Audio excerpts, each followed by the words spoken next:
Praise the Lord. Hallelujah. പ്രിയ സഹോദരങ്ങളെ, Christmas ഒക്കെ കഴിഞ്ഞ് ഒരു ആത്മീയ മന്ദതയുടെ കാലഘട്ടത്തിലേക്ക് അതിലൂടെ നമ്മൾ കടന്നു പോകാൻ സാധ്യതയുണ്ട്. അതുകൊണ്ട് തന്നെ ഇന്ന് നമ്മുടെ വിശുദ്ധ ഗ്രന്ഥത്തിൽ വിശുദ്ധ മർക്കോസ് ലീഹായുടെ സുവിശേഷം 4:19 അവിടെ വചനം വെളിപ്പെടുത്തുകയാണ്. എന്നാൽ ലൗകിക വ്യഗ്രതയും ധനത്തിൻ്റെ ആകർഷണവും മറ്റു വസ്തുക്കൾക്ക് വേണ്ടിയുള്ള ആഗ്രഹവും നമ്മിൽ കടന്നുകൂടി വചനത്തെ ഞെരുക്കുകയും അത് ഫലശൂന്യമാക്കുകയും ചെയ്യുന്നു.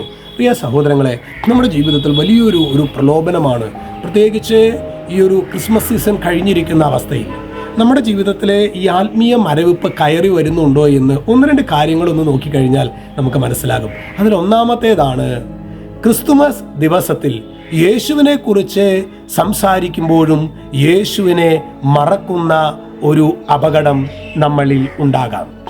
രണ്ടാമത്തേതാണ് ആരാധനയേക്കാൾ അതിൻ്റെ ഒരുക്കങ്ങൾ ചെയ്യാനുള്ള വ്യഗ്രത നമ്മിലുണ്ടാകാം. 3, പ്രാർത്ഥനയേക്കാൾ കൂടുതൽ ആഘോഷങ്ങൾക്ക് പ്രാധാന്യം കൊടുക്കുക.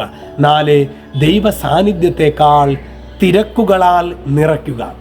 ഇത് നമ്മുടെ ആത്മീയ മന്ദതയുടെ ലക്ഷണങ്ങളാണ്. പ്രിയ സഹോദരങ്ങളെ, ക്രിസ്മസ് കഴിഞ്ഞിരിക്കുന്ന ഈ സമയത്ത് നമുക്കൊരു വിചിന്തനം നടത്താം. ചിലപ്പോഴെങ്കിലും 25 നോമ്പും 50 നോമ്പൊക്കെ കഴിഞ്ഞ് അത് വളരെ അർത്ഥവത്തായ രീതിയിൽ നമ്മൾ എടുത്തു എന്ന് നമ്മൾ തന്നെ ഒരു നിർവൃതിയിൽ ആയിരിക്കുമ്പോൾ തന്നെ ചിലപ്പോഴെങ്കിലും ആത്മീയമായ അത് കഴിഞ്ഞ ശേഷം വലിയ ഗുരുതരമായ ആത്മീയ പാപ്പരത്വത്തിലേക്ക് നമ്മൾ പോകുന്നുണ്ടെങ്കിൽ ഈ മേൽപ്പറഞ്ഞ കാര്യങ്ങൾ നമുക്കൊന്നൊരു ആത്മശോധന നടത്താം.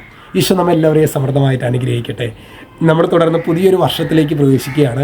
25 നോമ്പിൽ നമുക്ക് കിട്ടിയ ആ സ്വർഗീയ കൃപകൾ നഷ്ടപ്പെടുത്താതെ ഒരു പുത്തൻ വർഷത്തിലേക്ക് പ്രവേശിക്കാൻ വേണ്ട കൃപയ്ക്ക് വേണ്ടി നമുക്ക് പ്രാർത്ഥിക്കാം. രക്ഷിതാവായ യേശു ക്രിസ്തുവിൻ്റെ നാമത്തിൽ അനുഗ്രഹിക്കുന്നു, ഇപ്പോഴും എപ്പോഴും എന്നേക്കും. ആമേൻ.